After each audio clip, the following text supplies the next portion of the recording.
Men endi 39 ga kirgan paytim infarkt bo'lib qoldim. Tekshirtirsam, operatsiya qilish kerak dedi.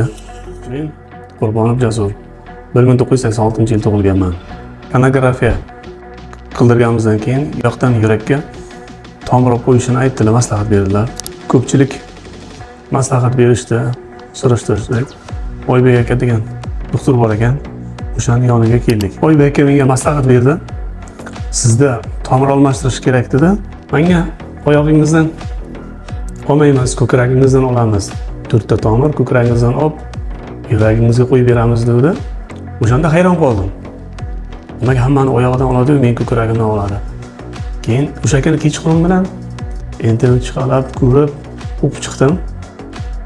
Aytganimiz kelyapti bir-biriga. Internetdagi bilan Oybek aytgan ma'lumotni menga. O'shandan keyin meni ish ko'kragimdan tomirlar olib yuragimga qo'yib berdi.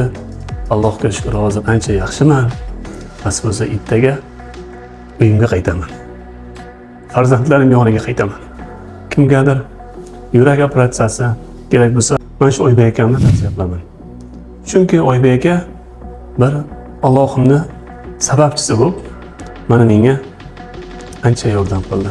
Tavsiya qilaman Oybek akaga kelib uchrashingizda. Doktor Oybek akaga alohida minnatdorchiligimni bildirib qolaman.